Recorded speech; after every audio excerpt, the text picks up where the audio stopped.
Gods Against Machines is a single-player roguelite kind of an RTS that leans into some god game themes and mechanics, which is going to be released by a small 3-people indie team on Steam very soon. I say kind of an RTS, and I will explain that, while I also said released soon, despite there being a release date stated on the Steam store page.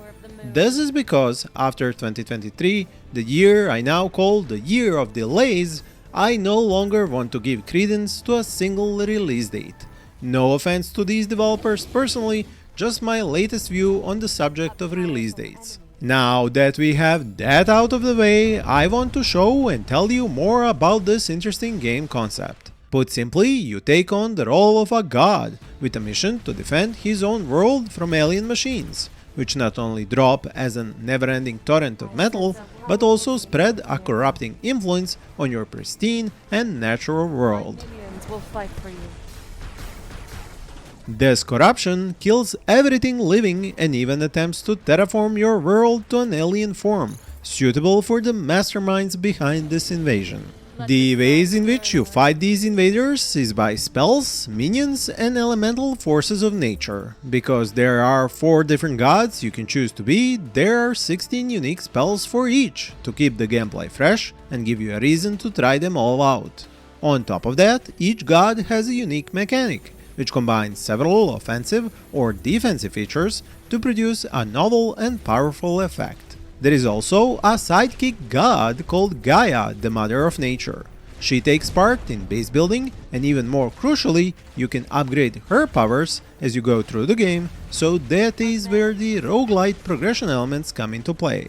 Since god games, or even those with god elements, are so few and far between, do tell me in the comments what was the last such game you enjoyed, or are you looking forward to some new one. Also, for the newest RTS games, you can check out my huge list for 2024 as a card up here or a link in the description. When it comes to minions, these are all kinds of animal summons, birds, bears, spiders, and also all sorts of elementals. The crucial thing is that you do not take control of them, but they automatically attack.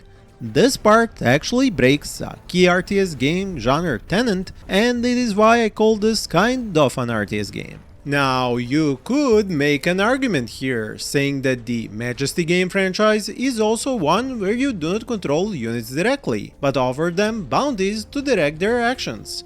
And I honestly wouldn't dispute that.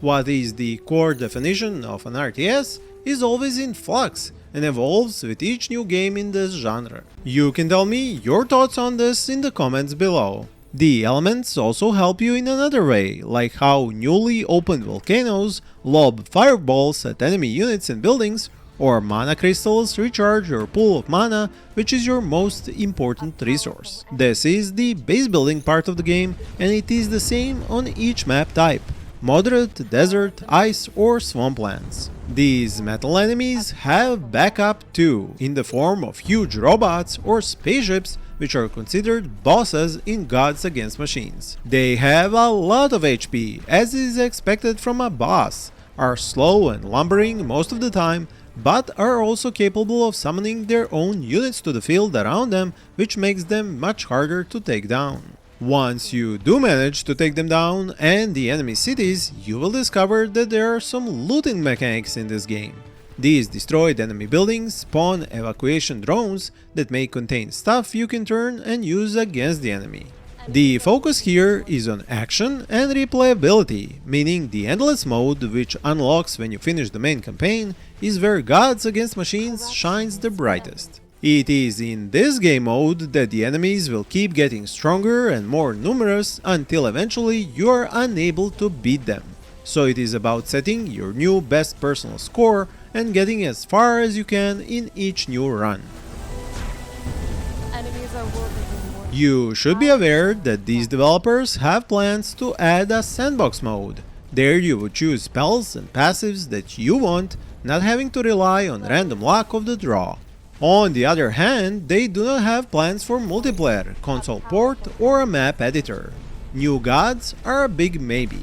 That doesn't mean that there won't be any post-launch content or patches, as they do plan to support the game and make sure it is a fun experience. And all those updates will be free and no DLCs except for the soundtrack one. It might not be the prettiest or the most content-rich game, but neither is its price high, so if you like the idea of keeping a planet free of machines and using god powers, you will probably have some good fun in Gods Against Machines. Thank you for watching and happy gaming!